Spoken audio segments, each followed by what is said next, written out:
La vidéo qui ne devait pas exister. Au lycée Montaigne, tout allait vite. Les couloirs, les rumeurs, les téléphones.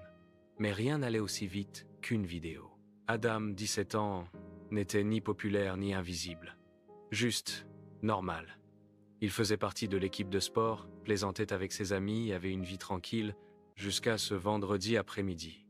Dans les vestiaires, après l'entraînement, une dispute éclata.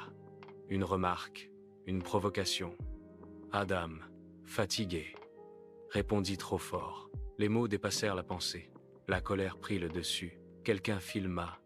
Quelques secondes. Pas toute l'histoire. Juste le moment où Adam criait, où son visage était déformé par la rage, où les mots sortaient sans filtre.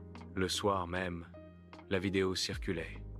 Pas sur son téléphone, sur ceux des autres.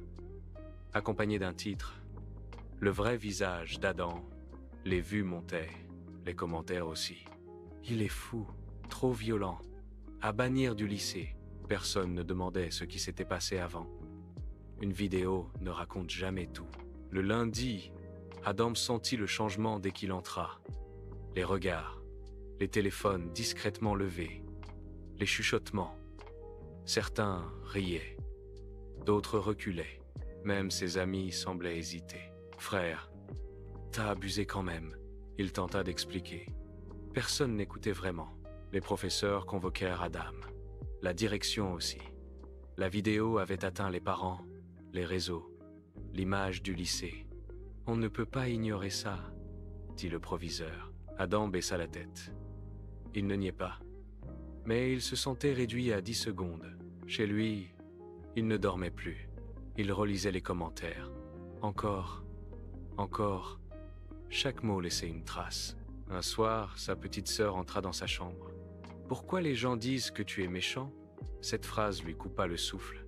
Le lendemain, Lina, une élève discrète du club vidéo, demanda la parole en classe. « Cette vidéo est une trahison », dit-elle calmement. Les élèves murmurèrent. On partage sans savoir. On juge sans contexte. Et après, on s'étonne des dégâts.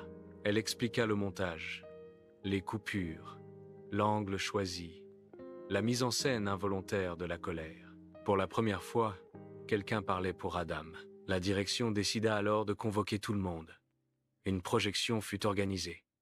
La vidéo originale, complète, le avant, le après. Le silence fut lourd. Adam n'était plus un monstre, juste un adolescent qui avait craqué. L'auteur de la vidéo fut identifié. C'était pour rire. Non, répondit la proviseure. C'était pour exposer. Des sanctions tombèrent. Mais surtout, des mots furent posés. Adam prit la parole. Sa voix tremblait. Je ne demande pas d'excuses. Juste qu'on arrête de croire qu'une vidéo définit une personne. La vidéo disparut, mais ses traces mirent du temps à s'effacer. Adam ne retrouva pas immédiatement sa place, mais il retrouva sa voix parce qu'il avait compris une chose essentielle. La caméra ne capte pas la vérité. Elle capture un instant. Et parfois, cet instant devient une prison pour quelqu'un qui ne méritait pas d'y être enfermé.